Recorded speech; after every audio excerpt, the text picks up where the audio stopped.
Hi എല്ലാവർക്കും നമ്മുടെ പുതിയൊരു എപ്പിസോഡിലേക്ക് സ്വാഗതം. ഈ ഫോട്ടോഗ്രാഫിയിൽ തന്നെ ഒരുപാട് പേർക്ക് ഇഷ്ടമുള്ള ഒരു ഏരിയയാണ് പോർട്രേറ്റ് ഫോട്ടോഗ്രാഫി. അതായത് ആളുകളുടെ ഫോട്ടോ എടുക്കുക എന്ന് പറയുന്നത്. കൃത്യമായിട്ടുള്ള ലൈറ്റ്, ഷാഡോ, അതുപോലെ ഡീറ്റെയിൽസ് ഇവ തമ്മിലുള്ള ഒരു ബാലൻസ് കൃത്യമായിട്ട് എന്താണെന്ന് അറിഞ്ഞാൽ മാത്രമേ നമുക്ക് നല്ല രീതിയിലുള്ള ഒരു പോർട്രേറ്റ് ഇമേജ് എടുക്കാനായിട്ട് സാധിക്കത്തുള്ളൂ. എന്തൊക്കെയാണ് പോർട്രേറ്റ് ഇമേജ് എടുക്കുമ്പോൾ അല്ലെങ്കിൽ പോർട്രേറ്റ് ഫോട്ടോഗ്രാഫിയിൽ ശ്രദ്ധിക്കേണ്ട കാര്യങ്ങൾ എന്നാണ് നമ്മൾ ഇന്നത്തെ ഈ വീഡിയോയിൽ പറയുന്നത്. ഒപ്പം തന്നെ നിങ്ങൾക്ക് പോർട്രേറ്റ് ഫോട്ടോഗ്രാഫിയിൽ ഉപയോഗിക്കാൻ പറ്റുന്ന അല്ലെങ്കിൽ പോർട്രേറ്റ്സ് എടുക്കാൻ പറ്റുന്ന കുറച്ച് ലെൻസുകളും അതുപോലെ തന്നെ അതിൻ്റെ പ്രത്യേകതകളും പ്രൈസും ഒക്കെ ഈ ഒരു വീഡിയോയിലൂടെ നിങ്ങൾക്ക് പരിചയപ്പെടാം. Let's photo work. നമ്മൾ ഈ ഒരു വീഡിയോ ഒരൊറ്റ എപ്പിസോഡായിട്ട് ചെയ്ത് കഴിഞ്ഞിട്ടുണ്ടെങ്കിൽ അത് ഒരുപാട് നീണ്ടുപോകും എന്നുള്ളത് കൊണ്ട് ഇത് നമ്മൾ ഒരു 2 പാർട്ടായിട്ടായിരിക്കും ചെയ്യുക. ആദ്യമായിട്ട് ലെൻസുകൾ ഏതൊക്കെ ഉപയോഗിക്കാം എന്ന് പറയാം. ആക്ച്വലി പോർട്രേറ്റ് ഫോട്ടോഗ്രാഫി എന്ന് പറയുമ്പോൾ തന്നെ നിങ്ങളുടെ മനസ്സിലേക്ക് വരുന്നത് പ്രൈം ലെൻസുകൾ അല്ലെങ്കിൽ ബ്ലോക്ക് ലെൻസുകൾ എന്നുള്ള പേരായിരിക്കും. എന്താണ് പ്രൈം ലെൻസുകൾ അല്ലെങ്കിൽ ബ്ലോക്ക് ലെൻസുകൾ എന്ന് നമുക്ക് ആദ്യം നോക്കാം. ആക്ച്വലി പ്രൈം ലെൻസുകൾ എന്ന് പറയുന്നത് ഫിക്സഡ് ഫോക്കൽ ലെങ്ത് ഉള്ള അല്ലെങ്കിൽ ഫോക്കൽ ലെങ്ത് മാറ്റാൻ പറ്റില്ലാത്ത കുറച്ച് വലിയ അപ്പർച്ചർ ഓപ്പണിംഗ് ഉള്ള ലെൻസുകളായിരിക്കും. മെയിൻലി ഉദാഹരണമായിട്ട് പറയുകയാണെങ്കിൽ mainly 35mm lens, 50mm lens, അതുപോലെ തന്നെ 85mm ലെൻസ്, 135mm ലെൻസ്, ഇതൊക്കെയാണ് പ്രൈം ലെൻസുകളിൽ വരുന്ന സാധാരണയായിട്ട് കാണുന്നത് അല്ലെങ്കിൽ ഉള്ള ഫോക്കൽ ലെങ്തുകൾ. അതുപോലെ തന്നെ ഈ ഒരു ലെൻസിൻ്റെ മറ്റൊരു പ്രത്യേകത വലിയ അപ്പർച്ചർ ഓപ്പണിംഗ് ഉണ്ടാവും അല്ലെങ്കിൽ വലിയ അപ്പർച്ചർ ഓപ്പണിംഗ് വലുതായിരിക്കും. കൂടുതൽ ലൈറ്റിനെ ഉള്ളിലേക്ക് കടത്തിവിടാനായിട്ട് സാധിക്കും എന്നുള്ളതാണ്. അപ്പോൾ സ്വാഭാവികമായിട്ടും നിങ്ങൾക്ക് തോന്നുന്ന ഒരു സംശയം, വൈഡ് ആംഗിൾ ലെൻസുകൾ അല്ലെങ്കിൽ ടെലിഫോട്ടോ ലെൻസുകൾ, സൂം ലെൻസുകൾ ഇവയൊക്കെ വെച്ചിട്ട് നിങ്ങൾക്ക് പോർട്രേറ്റ് ഇമേജസ് എടുക്കാനായിട്ട് സാധിക്കില്ലേ, അല്ലെങ്കിൽ പോർട്രേറ്റ് ഫോട്ടോഗ്രാഫിക്ക് ഇങ്ങനെയുള്ള ലെൻസുകൾ ഉപയോഗിക്കാൻ പാടില്ല എന്ന് നിങ്ങൾക്ക് സ്വാഭാവികമായിട്ടും ഒരു സംശയം തോന്നാം. തീർച്ചയായിട്ടും പറ്റും, എന്നാൽ അതിൽ ചില പ്രശ്നങ്ങളുണ്ട്. നമുക്ക് അതിലേക്ക് വരാം. അതിനു മുമ്പ് എന്താണ് ഈ പ്രൈം ലെൻസുകളുടെ പ്രത്യേകത എന്ന് നമുക്കൊന്ന് നോക്കാം. ഞാൻ നേരത്തെ പറഞ്ഞ പോലെ തന്നെ ഫിക്സഡ് ഫോക്കൽ ലെങ്ത് ഉള്ള ലെൻസുകളാണ്. അതുപോലെ തന്നെ അപ്പർച്ചർ ഓപ്പണിംഗ് വലുതാണ് എന്നുള്ളത് കൊണ്ട് തന്നെ കൂടുതൽ ലൈറ്റിനെ ഉൾക്കൊള്ളാനായിട്ട് സാധിക്കും. നല്ല ഒപ്റ്റിക്സ് ആയതുകൊണ്ട് തന്നെ ഈ ലോ ലൈറ്റ് ഫോട്ടോഗ്രാഫിയിലും അതുപോലെ തന്നെ ലൈറ്റ് കുറവുള്ള സാഹചര്യങ്ങളിൽ പോലും നമുക്ക് നല്ല രീതിയിലുള്ള ഇമേജസ് കിട്ടും. നല്ല ക്വാളിറ്റിയുള്ള നല്ല ഷാർപ്പായിട്ടുള്ള ഇമേജസ് ഈ ഒരു ലെൻസ് ഉപയോഗിച്ചിട്ട് നമുക്ക് എടുക്കാനായിട്ട് സാധിക്കും. ആദ്യം നമുക്ക് പോർട്രേറ്റ് ഫോട്ടോഗ്രാഫിക്ക് ഒരുപാട് ആളുകൾ ഉപയോഗിക്കുന്ന ഒരു ലെൻസാണ് 50mm എന്ന് പറയുന്ന ലെൻസ് അല്ലെങ്കിൽ 50mm പറയുന്ന ഫോക്കൽ ലെങ്ത്. എന്തൊക്കെയാണ് ഈ 50mm പ്രത്യേകതകൾ എന്ന് നോക്കാം. ഇത് ആക്ച്വലി 50mm തന്നെ 2-3 ടൈപ്പ് ഓഫ് ലെൻസ് ഉണ്ട്. അപ്പർച്ചർ ഓപ്പണിങ്ങിൻ്റെ വ്യത്യാസം അനുസരിച്ചിട്ട് അല്ലെങ്കിൽ 1.8 f, 1.4 അങ്ങനെയൊക്കെ പറഞ്ഞിട്ട് അപ്പർച്ചർ ഓപ്പണിങ്ങിൻ്റെ വലിപ്പത്തിൻ്റെ കാര്യത്തിൽ 2-3 തരത്തിലുള്ള ലെൻസുകൾ സാധാരണഗതിയിൽ കണ്ടുവരാറുണ്ട്. വേസ്റ്റ് ലെവലിൽ നിന്നുള്ള ഷോട്ടുകൾ, മുഖത്തിൻ്റെ ക്ലോസപ്പ് ആയിട്ടുള്ള ഷോട്ടുകൾ, ഇതൊക്കെ നമുക്കൊരു 50mm ലെൻസ് ഉപയോഗിച്ചിട്ട് എടുക്കാനായിട്ട് സാധിക്കും. ചെറിയൊരു സ്റ്റുഡിയോ സ്പേസിൽ പോലും അല്ലെങ്കിൽ ഈവൻ ചെറിയൊരു റൂമിൽ പോലും നമുക്ക് 50mm ലെൻസ് ഉപയോഗിച്ചിട്ട് പോർട്രേറ്റ്സ് എടുക്കാനായിട്ട് സാധിക്കും എന്നുള്ളതാണ് ഈ 50mm ലെൻസിൻ്റെ മറ്റൊരു പ്രത്യേകത. ഈ ഒരു ലെൻസ് നിക്കോണിൻ്റെ 50mm 1.8 അപ്പർച്ചറുള്ള ലെൻസാണ്. വളരെ നല്ല രീതിയിൽ മികച്ച രീതിയിൽ ഫോട്ടോ എടുക്കാനായിട്ട് സാധിക്കുന്ന ഒരു ലെൻസ് തന്നെയാണ് 50mm എന്ന് പറയുന്ന ഫോക്കൽ ലെങ്ത്. ഇനി അടുത്ത ഒരു ഫോക്കൽ ലെങ്ത് ആയിട്ടുള്ള 135mm നോക്കാം. ആക്ച്വലി 135mm എന്ന് പറയുമ്പോൾ ഞാൻ നേരത്തെ പറഞ്ഞ പോലെ തന്നെ ഒരു സൂം ലെൻസിൻ്റെ കാറ്റഗറിയിൽ വരുന്നത് കൊണ്ട് തന്നെ ഈ ഒരു ലെൻസ് നമുക്ക് ഒരു ചെറിയൊരു സ്റ്റുഡിയോ സ്പേസിൽ അല്ലെങ്കിൽ ചെറിയൊരു റൂമിനുള്ളിൽ നമുക്ക് ഉപയോഗിച്ചിട്ട് പോർട്രേറ്റ്സ് എടുക്കാനായിട്ട് സാധിക്കില്ല. എന്നാൽ നമുക്ക് കുറച്ച് വലിയ ഒരു സ്റ്റുഡിയോ സ്പേസ് ആണ്, നമുക്ക് കംഫർട്ടബിൾ ആയിട്ട് മൂവ് ചെയ്യാൻ പറ്റുന്ന അല്ലെങ്കിൽ കുറച്ച് ഫ്ലെക്സിബിൾ ആയിട്ടുള്ള ഒരു ഏരിയ ഉണ്ടെങ്കിൽ അങ്ങനെയൊക്കെ നമുക്ക് ഉപയോഗിക്കാൻ പറ്റിയ ഒരു ലെൻസ് തന്നെയാണ് 135mm എന്ന് പറയുന്ന ഒരു ലെൻസ് അല്ലെങ്കിൽ ആ ഒരു ഫോക്കൽ ലെങ്ത്. ഇനി ഇതിൻ്റെ രണ്ടിൻ്റെയും ഇടയ്ക്ക് വരുന്ന ഒരു ലെൻസ് 85mm ഫോക്കൽ ലെങ്ത് ഉള്ള ലെൻസ്, 85mm ഫോക്കൽ ലെങ്ത് ഉള്ള ലെൻസ്. ആക്ച്വലി നമുക്ക് 50mmൻ്റെ ഉപകാരത്തിലും നമുക്ക് പെടുത്താൻ പറ്റും. അതുപോലെ തന്നെ 135mmൻ്റെ അത്രയും ഒരു ഫോക്കൽ ലെങ്തും കുറച്ച് കൂടുതലുള്ളത് കൊണ്ട് തന്നെ ഇതിന് രണ്ടിൻ്റെയും ഇടയിൽ പെടുത്താവുന്ന ഒരു ലെൻസാണ് 85mm ഫോക്കൽ ലെങ്ത്. ഒരു ഫേസ് അല്ലെങ്കിൽ ക്ലോസപ്പ് ഫോട്ടോഗ്രാഫിക്കൊക്കെ അനുയോജ്യമായിട്ടുള്ള ലെൻസ് തന്നെയാണ് ഈ ഒരു 85mm 1.8 അല്ലെങ്കിൽ 1.4 എന്ന് പറഞ്ഞ കാറ്റഗറിയിൽ വരുന്ന ലെൻസ്. ഇനി പറയാനുള്ളത് 50mmലെ താഴെ വരുന്ന ലെൻസാണ്. അതായത് 35mm ഫോക്കൽ ലെങ്ത് ഉള്ള ഒരു ലെൻസ് ഉണ്ട്. ആക്ച്വലി പലരും ഇതൊരു വൈഡ് ആംഗിൾ കാറ്റഗറിയിൽ വരുന്ന ലെൻസാണ് എന്ന് പറയാറുണ്ട്. അല്ലെങ്കിൽ 35mm ഉപയോഗിച്ചെടുക്കുന്നതിനെ കുറിച്ചൊക്കെ ഒരുപാട് കോൺട്രവേഴ്സീസ് ഒക്കെ ഫോട്ടോഗ്രാഫർമാർക്കിടയിൽ ഇപ്പോൾ നടന്നുകൊണ്ടിരിക്കുകയാണ്. ഞാൻ പ്രൊഫഷണൽ ഫോട്ടോഗ്രാഫേഴ്സിൻ്റെ കാര്യമാണ് പറഞ്ഞത്. എനിവേ 35mm ഒരു വൈഡ് ആംഗിൾ ആണോ എന്ന് ചോദിച്ചാൽ കുറച്ച് വൈഡ് ആംഗിൾ ആണ്. എന്നാൽ നമുക്കൊരു ഈ പറഞ്ഞ പോലെ ഒരു സ്റ്റുഡിയോ സ്പേസിനുള്ളിൽ അല്ലെങ്കിൽ ചെറിയ റൂമിനുള്ളിൽ ആണെങ്കിൽ പോലും നല്ല രീതിയിൽ ഫോട്ടോസ് എടുക്കാൻ പറ്റുന്ന ഒരു ലെൻസാണ് 35mm എന്ന് പറയുന്ന ഈ ഒരു ലെൻസ് അല്ലെങ്കിൽ ഫോക്കൽ ലെങ്ത്. ആക്ച്വലി ഒരു എന്തെങ്കിലും ചെറിയ ബർത്ത്ഡേ സെലിബ്രേഷൻ അല്ലെങ്കിൽ എന്താ പറയുക, നിങ്ങൾ ഫ്രണ്ട്സിനെയൊക്കെ കൂടി ചേർന്നിട്ടുള്ള ഒരു ഗെറ്റ് ടുഗദർ അങ്ങനെയുള്ള പരിപാടിക്കൊക്കെ ഇവൻ ഗ്രൂപ്പ് ഫോട്ടോ ആണെങ്കിൽ പോലും നമുക്ക് നല്ല രീതിയിൽ എല്ലാവരും ഉൾക്കൊള്ളിച്ചുകൊണ്ട് ഈ ഒരു ഫോക്കൽ ലെങ്തിൽ കിട്ടും എന്നുള്ളതാണ് ഇതിൻ്റെ ഒരു പ്രത്യേകത. ഇപ്പോൾ നമ്മൾ ഏകദേശം എല്ലാ റേഞ്ചിനുമുള്ള പ്രൈം ലെൻസുകളെ കുറിച്ച് പറഞ്ഞു. ഇനി നമ്മൾ പറയാനുള്ളത് വൈഡ് ആംഗിൾ ലെൻസുകളെ കുറിച്ചും അതുപോലെ തന്നെ ഈ സൂം ലെൻസുകൾ അല്ലെങ്കിൽ ടെലിഫോട്ടോ ലെൻസുകളെ കുറിച്ചും ആണ്. ഇതിനെക്കുറിച്ച് നമ്മൾ പറഞ്ഞു തുടങ്ങിയപ്പോൾ ഞാൻ ആദ്യം പറഞ്ഞൊരു കാര്യമുണ്ട്, എന്തുകൊണ്ട് വൈഡ് ആംഗിൾ ലെൻസുകളും അല്ലെങ്കിൽ ടെലിഫോട്ടോ ലെൻസുകളും പോർട്രേറ്റ് ഫോട്ടോഗ്രാഫിക്ക് ഉപയോഗിക്കാനായിട്ട് കഴിയില്ല എന്നുള്ളത്. തീർച്ചയായിട്ടും ഈ ഒരു ലെൻസുകൾ നമുക്ക് പോർട്രേറ്റ് ഫോട്ടോഗ്രാഫിക്ക് ഉപയോഗിക്കാൻ പറ്റും.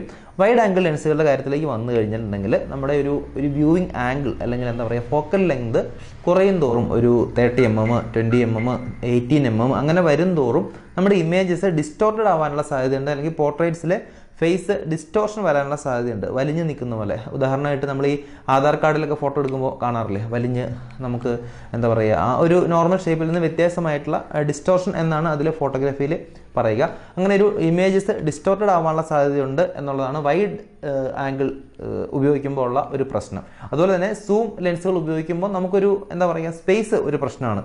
ഈ സൂം ലെൻസുകൾ ഉപയോഗിക്കുമ്പോൾ അതിൻ്റെ ഒരു എന്താ പറയുക ക്ലോസസ്റ്റ് ഫോക്കസിങ് ഡിസ്റ്റൻസ് വളരെ കുറവായിരിക്കും. ഫോർ എക്സാമ്പിൾ 300mm അല്ലെങ്കിൽ എന്താ പറയുക 250mm ഒക്കെ ഉപയോഗിക്കുമ്പോൾ തീർച്ചയായിട്ടും അതുകൊണ്ട് നമുക്ക് നല്ല രീതിയിലുള്ള ഫോട്ടോ എടുക്കാൻ സാധിക്കും.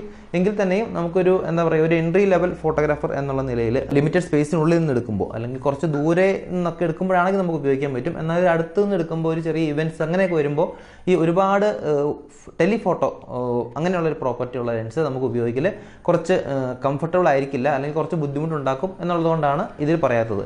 എന്നാൽ ഈ 24-70mm ഫോക്കൽ ലെങ്ത് അല്ലെങ്കിൽ എന്താ പറയുക 70 to 200mm ഫോക്കൽ ലെങ്ത് അങ്ങനെയുള്ള വരുന്ന ലെൻസുകളൊക്കെ ഉണ്ട്. കാനോണിൻ്റെയൊക്കെ 70 to 200mm വരുന്ന ഫോക്കൽ ലെങ്ത് ഉള്ള ലെൻസ് ഉണ്ട്, f2.8 അപ്രച്ചുള്ള ലെൻസ്. അതൊക്കെ ഈ വെഡ്ഡിംഗ് ഫോട്ടോഗ്രാഫേഴ്സിൻ്റെ ഒക്കെ വളരെ പ്രിയപ്പെട്ട ഒരു ലെൻസ് തന്നെയാണ്. പലരും അതിലെടുത്തുള്ള ഫോട്ടോസൊക്കെ നമുക്ക് ഈ സോഷ്യൽ മീഡിയയിലൊക്കെ നോക്കിക്കഴിഞ്ഞിട്ടുണ്ടെങ്കിൽ അല്ലെങ്കിൽ വെബ്സൈറ്റിലൊക്കെ കാണാൻ സാധിക്കും. വളരെ മികച്ച രീതിയിലുള്ള ഒരു ഇമേജ് ക്വാളിറ്റി ഡെലിവറി ചെയ്യുന്ന ലെൻസ് തന്നെയാണ് ഈ 70 to 200mm എന്നൊക്കെ പറഞ്ഞിട്ടുള്ള ലെൻസ്.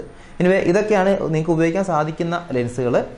ഒരു ബിഗിനർ എന്നുള്ള നിലയിൽ ഈ പ്രൈം ലെൻസുകൾ ഒരു പോർട്രേറ്റ് ഫോട്ടോഗ്രാഫി ഇഷ്ടപ്പെടുന്ന ഒരാളെ സംബന്ധിച്ചിടത്തോളം വളരെ മികച്ച ഒരു തീരുമാനമായിരിക്കും, വളരെ മികച്ച ഒരു ഓപ്ഷൻ ആയിരിക്കും പ്രൈം ലെൻസുകൾ വാങ്ങുക എന്നുള്ളത്. ഇനി നിങ്ങൾ പ്രൈം ലെൻസ് വാങ്ങാനായിട്ട് ഇരിക്കുന്ന ആളാണോ? അപ്പോൾ നമുക്ക് പ്രൈം ലെൻസിൻ്റെ ഏകദേശം വില എത്രത്തോളമാണ് വരുന്നത് എന്ന് പെട്ടെന്നൊന്ന് പറഞ്ഞു പോകാം. എൻ്റെ ഈ ലെൻസിൻ്റെ ഉൾപ്പെടെയുള്ള ഇപ്പോഴത്തെ വില ഉൾപ്പെടെ ഞാൻ പറയാം. ഇത് നിക്കോണിൻ്റെ 50mm 1.8 അപ്രച്ചിലുള്ള ലെൻസാണ്. ഇതിൻ്റെ ഉൾപ്പെടെയുള്ള വില പറയാം. ആദ്യം നമുക്ക് ഇതിൻ്റെ വില തന്നെ നോക്കാം. നിക്കോണിൻ്റെ 50mm 1.8 അപ്രച്ചറുള്ള AFS എന്ന് പറയുന്ന ഒരു APS-C സെൻസർ ക്യാമറകൾക്ക് പറ്റിയ ഒരു ലെൻസാണ്. ഇതിൻ്റെ വില 15,000 രൂപയായിരുന്നു. എനിക്കൊരു 11,000 രൂപയ്ക്കാണ് ഈ ഒരു ലെൻസ് കിട്ടിയത്.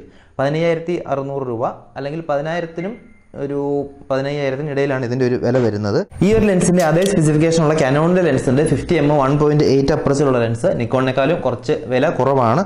ഓൾമോസ്റ്റ് 10,000 ആണ് അതിൻ്റെ ഒരു പ്രൈസ് വരുന്നത്. 10,000 to 11,000.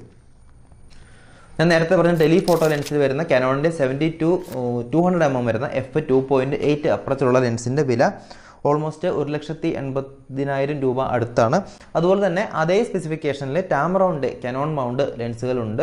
ടാമറോൺ നിങ്ങൾക്കറിയാം one of the best lens makers ആണ്. ഇപ്പോൾ ഫോട്ടോഗ്രാഫി രംഗത്തുള്ള one of the best lens makers എന്ന് പറയാം ടാമറോണിൻ്റെ ഞാൻ ഈ നേരത്തെ പറഞ്ഞ ലെൻസ് 70 to 200 f2.8 ലെൻസ് വരുന്നുണ്ട്. അതിന് കാനോണിനെ അപേക്ഷിച്ച് കുറച്ച് വില കുറവാണ്. ഓൾമോസ്റ്റ് 1,11,000 രൂപ 1,10,000 രൂപയാണ് അതിൻ്റെ ഒരു പ്രൈസ് വരുന്നത്. കാനോണിനെ അപേക്ഷിച്ച് വില കുറവാണ്. ആക്ച്വലി അത് പ്രൊഫഷണൽ ഫോട്ടോഗ്രാഫേഴ്സ് ഉപയോഗിക്കുന്ന ലെൻസാണ്. അതുകൊണ്ട് നമ്മൾ അതിൻ്റെ കൂടുതൽ ഡീറ്റെയിൽസിലേക്ക് പോകണ്ട. നിക്കോണിൻ്റെ തന്നെ 35mm വരുന്ന 1.8 അപ്രച്ചിലുള്ള ലെൻസിന് 13,900 രൂപയാണ് വില വരുന്നത്.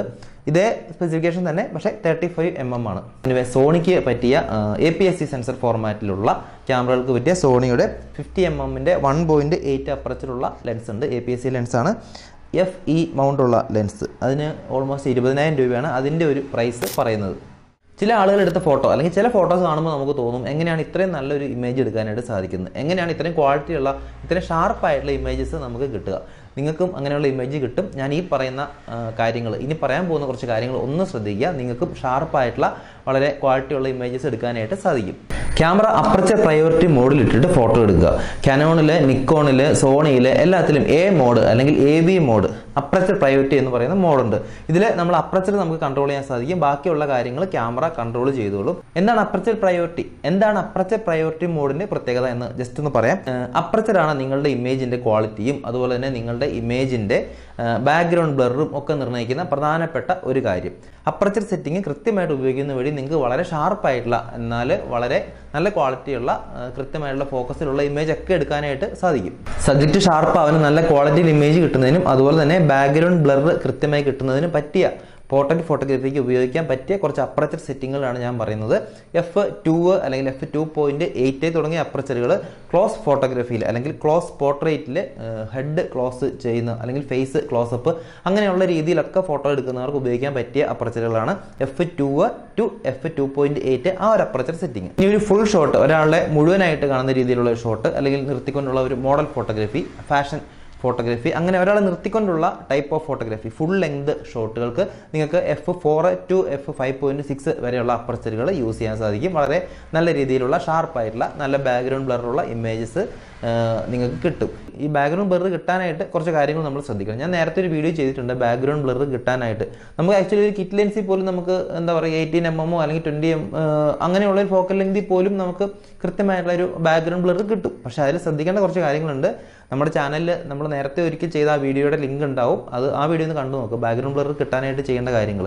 എനിവേ ഈ ഒരു aperture setting F4 to F5.6 aperture ഉപയോഗിക്കുകയാണെങ്കിൽ നിങ്ങൾക്ക് തീർച്ചയായിട്ടും നല്ല രീതിയിലുള്ള ഒരു ബാക്ക്ഗ്രൗണ്ട് ബ്ലർ, നല്ല രീതിയിലുള്ള ഒരു ഷാർപ്നെസ് ഈ പോർട്രേറ്റ് ഫോട്ടോഗ്രാഫിയിൽ കിട്ടാനായിട്ട് സാധ്യതയുണ്ട്. ഞാൻ നേരത്തെ പറഞ്ഞ പോലെ ഈ ഫുൾ ലെങ്ത് ഷോട്ടുകൾ അല്ലെങ്കിൽ എന്താ പറയുക ഒരു പൂർണ്ണമായിട്ട് ഒരാൾ നിൽക്കുന്ന രീതിയിലുള്ള ഫുൾ ആയിട്ടുള്ള ഷോട്ടിനൊക്കെ ഈ ഒരു അപ്പർച്ചർ സെറ്റിംഗ് ഒന്ന് ഉപയോഗിച്ച് നോക്കുക. നിങ്ങളുടെ ഫ്രണ്ട്സിനെയൊക്കെ ഉൾക്കൊള്ളിച്ചുകൊണ്ട് ചെയ്യുന്ന portrait type of photography, group portrait, അതിലൊക്കെ നിങ്ങൾക്ക് ഉപയോഗിക്കാൻ പറ്റിയത് F5.6 to F8 ആ ഒരു അപ്പർച്ചർ സെറ്റിംഗ് ആണ് കുറച്ചുകൂടെ നല്ല രീതിയിലുള്ള ഇമേജസ് കിട്ടാനായിട്ട്. ഈ ഗ്രൂപ്പ്സ് എന്നൊക്കെ പറയുമ്പോൾ അത് എല്ലാ ആളുകളെയും കൃത്യമായിട്ട് ഫോക്കസ് ചെയ്ത് വരികയും ആരും ഫോക്കസ് ഔട്ടായി പോകാത്ത രീതിയിൽ എടുക്കുകയൊക്കെ ചെയ്യണമല്ലോ.